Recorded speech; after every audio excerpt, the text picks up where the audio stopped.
Hello everyone, welcome to MBM classes. Today let us start chapter 1 real numbers of CBSE class 10. Before getting into the chapter, let us quickly review the previous concepts you have learnt in lower classes. First one is the natural numbers. Natural numbers start with 1, 2, 3 up to infinity. These numbers you call it as counting numbers.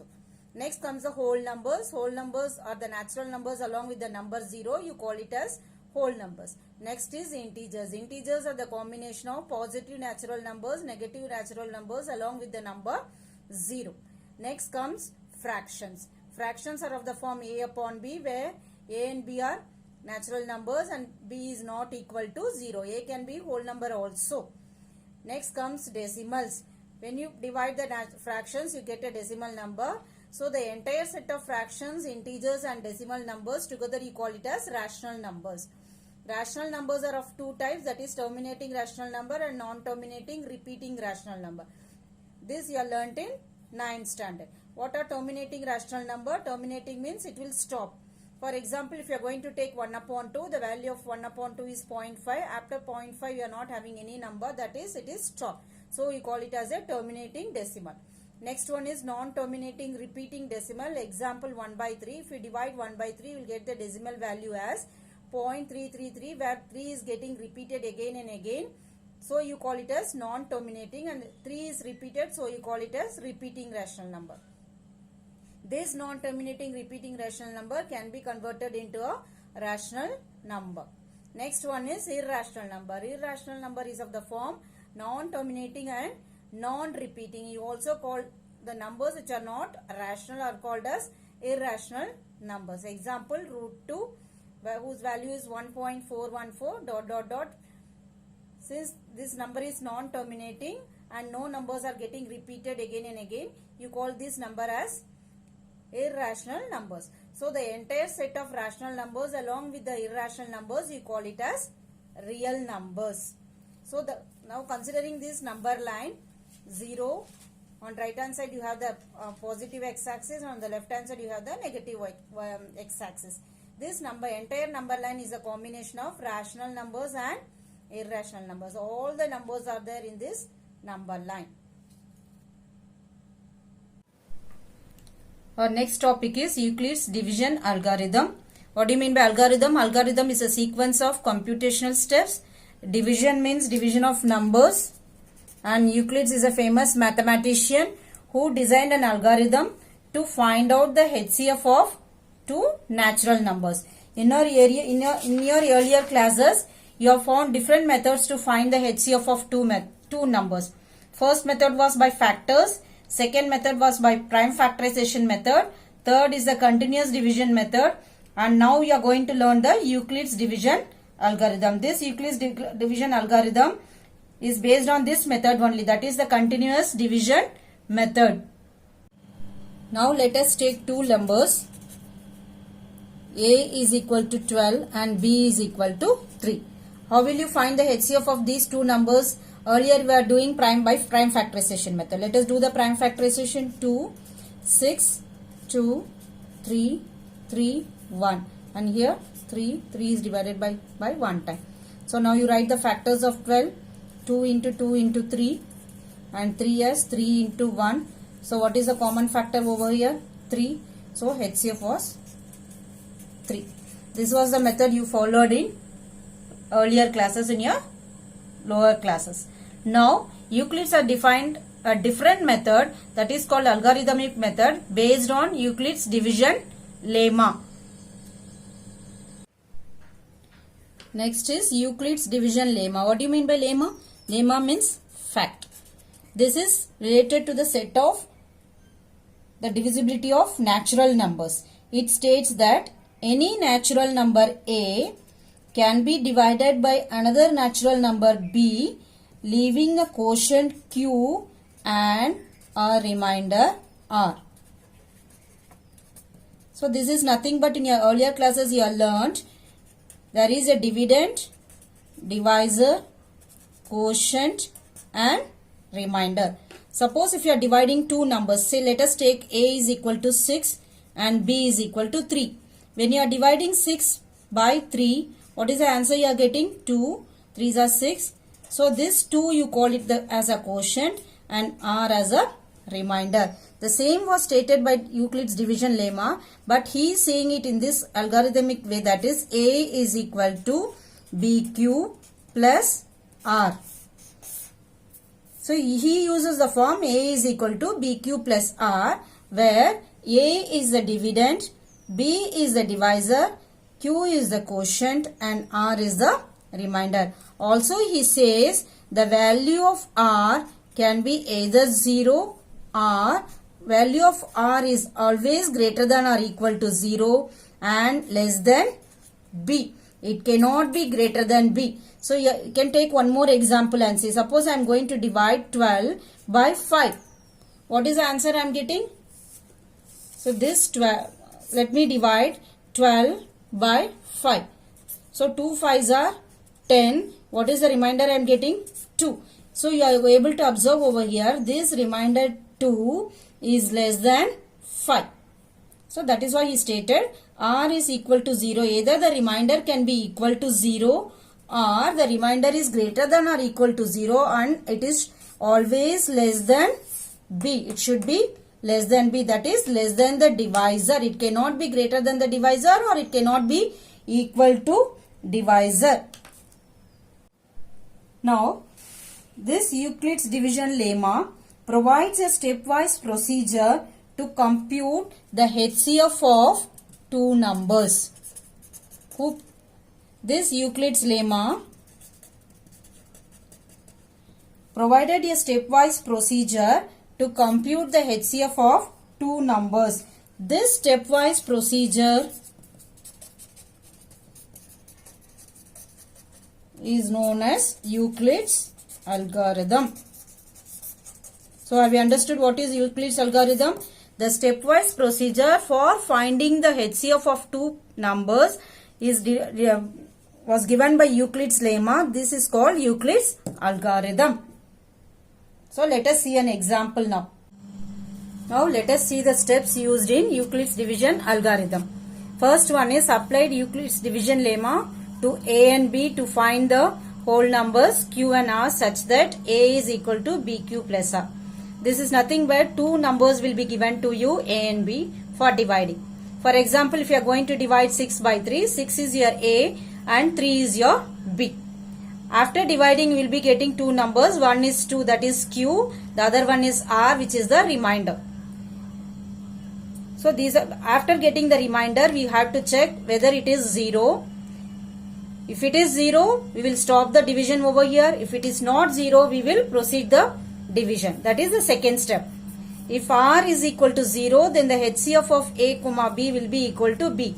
That is what he is saying is, if when you get the remainder as 0, then the HCF will be 3. That is the divisor over here. Previous divisor. What is the previous divisor over here? 3. So 3 will be the HCF.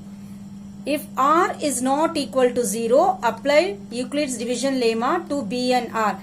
If this is not equal to 0, then we will apply the division lemma to this remainder and the previous divisor. For example, assume this case, we are going to divide 12 by 5. When we divide, we are getting the remainder as 2. Here the remainder is not equal to 0. So what we are going to do is, we are going to proceed the division by taking this 2 as the divisor and 5 as the dividend. See, 5 is taken as the dividend and 2 is taken as the divisor. We divide, 2 2s are 4, we get the remainder 1. Again the remainder is not equal to 0, again the division is proceeded. So now 1 becomes the divisor and 2 becomes the dividend. So again now we are getting the remainder as 0. This is continued unless and until we get the remainder 0. And the latest divisor is always taken as the HCF. So in these 3 steps, which is the latest divisor? 1 is the latest divisor. So this is the HCF. So continue the process till we get the remainder as 0. In simple words, this is nothing but the continued division you have done in earlier classes. The last divisor you have to remember that is taken to be a HCF. This is written in the form of Euclid's algorithm, that is a is equal to bq plus r, where a, b, q and r, all the values are filled over here. Let us see by the examples. Let us take an example A is equal to 32 and B is equal to 24 and apply Euclid's division lemma over here. So let us solve this in rough column. So the bigger number is always taken inside and the smaller number outside. So 124 into 24. So 12 minus 4 is 8. So our answer was A is equal to 32, B is equal to 24, Q is equal to 1 and R is equal to 8. So let us write it in this form now. What is your Euclid's division lemma states? A is equal to BQ plus R. So now let us put these values over here. What is A? A is equal to 32, B is equal to 24 into Q is equal to 1 plus R is equal to 8. So what is the next step now? We have to check whether R is equal to 0. Here R is not equal to 0. So we will proceed the division. That is, this 24 is now taken as the dividend and 8 is taken as the divisor. So let us divide now. 8, 24. So 3 8s are 24. I am getting the answer as 0. So now you write what is A. A is equal to 24. B is equal to 8. Q is equal to 3. And R is equal to 0. So let us replace the values now. A is equal to 24. B is equal to 8. Q is equal to 3. And R is equal to 0. Can you say me what is the HCF now? The last divisor, that is the last B, whatever you are getting, that is the HCF. So therefore HCF is equal to 8. Have you understood how to write now? This method is very useful when the numbers are very big. Using this Euclid's division algorithm, it's very easy to find the HCF of any two natural numbers. Let us see one more example. Now let us take a second example for finding the HCF of two numbers by Euclid's division algorithm. Let A is equal to 237 and B is equal to 81, where A is greater than B. So what is the first step? First step is A is equal to BQ plus R. So in the rough column you divide 237 by 81.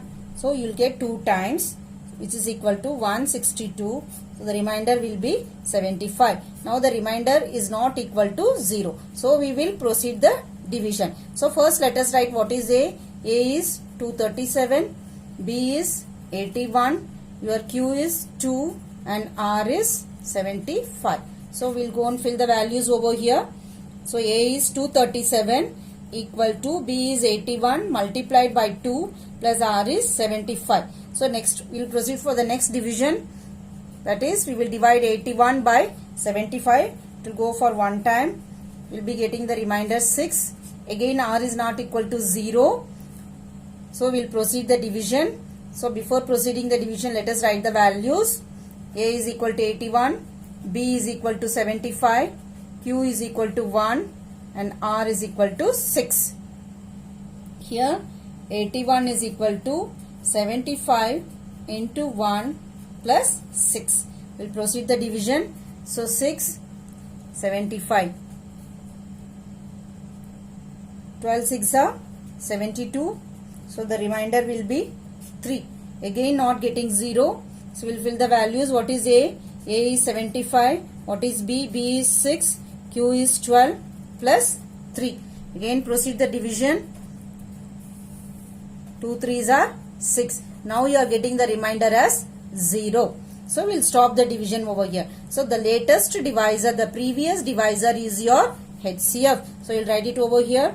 6 is equal to 3 into 2 plus 0. So you have got the remainder as 0. So what is the latest divisor? That is 3. So 3 is your HCF. HCF is equal to 3. So hope you understood how to use this Euclid's division lemma to find the HCF of two numbers. Now let us start the exercise 1.1 and do some one by one all the sums. Now let us move on to exercise 1.1. First question, using Euclid's division algorithm, find the HCF of first one 135 and 225. Here the bigger number you have to take it as A, that is 225, and the smaller number as B, which is equal to 135. So what is the first step? Move to the rough column and then divide 135. Here you have to write 225. So how many times? It is only one time. So it is 135. Remainder 12 minus 3 is 9. So now the remainder is not equal to 0. So now A is equal to 225, B is equal to 135, Q is equal to 1, R is equal to 90. Let us go and fill it now. A is equal to BQ plus R. So what is A? 225 is equal to B is 135 into 1 plus R is 90. This is 1. Now R is not equal to 0. So do the second step. 90, 135. Let us see how many times. Only one time. So it is 45. Again R is not equal to 0. So A is 135, B is 90, Q is equal to 1, R is equal to 45. So let us fill the values. 135 is equal to 90 into 1 plus 45. Third step. 45 again we will divide. 90 is divided by 45 2 times. The remainder is 0. So 90 is equal to 45 into 2 plus 0. So what is the divisor? Last divisor is 45. So HCF is equal to 45. Here also last. So you have to do it until you get the remainder as 0. And you have to check the last divisor. Last divisor is your HCF. Now we will move on to the second question. 196 and 38220. So let us take A is equal to 38220 and B is equal to 196. So let us divide now. 196, 38220. One time 196, 6, 8, 1, take 2, so it goes 9 times, 1764, so remaining is 980, so this goes 5 times. So here this is just like a normal division, exactly we are getting it for 195 times. So now A is equal to BQ plus R. So what is A? 38220. B is 195 into 196 plus 0. So this is my HCF. 196 into 195 plus 0. So my HCF is 196. So here you are directly getting the answer by one time. Coming to the third sum, 867 and 225, bigger number you take it as A. A is equal to 867 and B is equal to 225. As you said, A is always greater than B. So let us start the division. 225, 867, how many times? 3 times. So you are getting 765 and remainder is 102. So what is the first step? A is equal to BQ plus R. So what is A? 867 is equal to, what is B? B is 225 into Q is 3 plus R is 102. Now let us do the second division. 102, 225, one time, or you can get 2 times also. 2 into 102 is 204. Remainder is 54. So we will fill it up. 225 is equal to 102 into 2 plus 54. Do the third division. 54, 102 is equal to 2 times exactly we are getting the remainder as 0. So the last divisor is 54. So 102 is equal to 54 into 2 plus 0. So last divisor is 54. So my HCF is equal to 54. So this is the method to find out the HCF by Euclid's division lemma. This step is very important. A is equal to BQ plus R. And here also everywhere you have to write A is greater than B. Everywhere you have to check whether the remainder is 0 or not. If it is not 0, then you have to continue the division. Got it all of you? So you try more examples, then we'll see the next topic.